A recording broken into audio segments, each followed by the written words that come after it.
Однажды жители небольшого села заметили, что слониха рядом с их поселением копает ям. Сначала они не обратили особого внимания на это, ведь для слонов это нормально. Но когда животное копало уже около 10 часов без перерыва и сна, а ее стадо уже ушло далеко, люди стали понимать, что что-то здесь не так. Слонам из-за своих габаритов требуется в день 150 килограмм еды, потому почти весь день они проводят в поисках воды и пищи. Поскольку у них довольно толстая шкура, благодаря которой в складках удерживается большой запас воды, то обезвоживанием они не страдают, зато питаться им нужно несколько раз в день. Еще слоны нуждаются в регулярном принятии полевых и грязевых ванн, так они защищают себя от солнечных ожогов. Однако эта слониха забыла обо всем, она была сосредоточена на чем-то другом. Тогда жители решили отвлечь слониху от копания и нагрузили тележку разной едой, которую любят эти животные. Но она не обратила никакого внимания на вкусности, хотя было видно, что у нее остались последние силы, но все продолжала копать.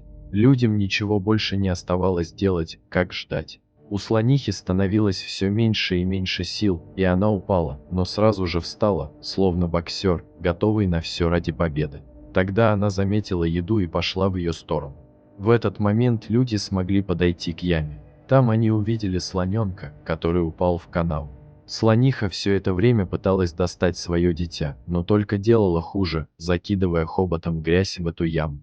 Жители села понимали, что у них совсем мало времени и все нужно делать очень тихо, чтобы слониха не заметила их действий. Тем более, нельзя было прикасаться к слоненку, в противном случае мать это учует и разгонит всех.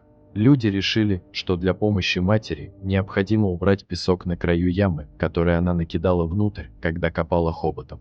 В противном случае не выйдет спасти слоненка. Так что сейчас все зависело от людей. Когда жители убрали весь мешающий песок, они отвезли тележку с едой от слонихи, чтобы она вернулась к своему детенышу, ведь он еще находился в смертельной опасности.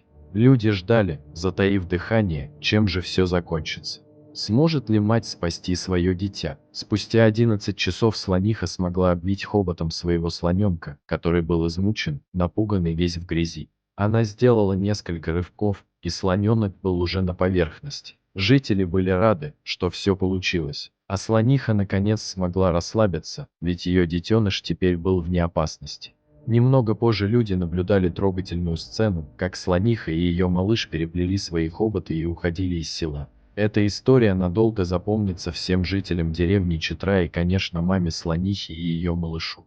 Дорогие зрители, если вам понравилась история, пожалуйста, поделитесь ей. А также не забудьте подписаться на канал и поставить лайк.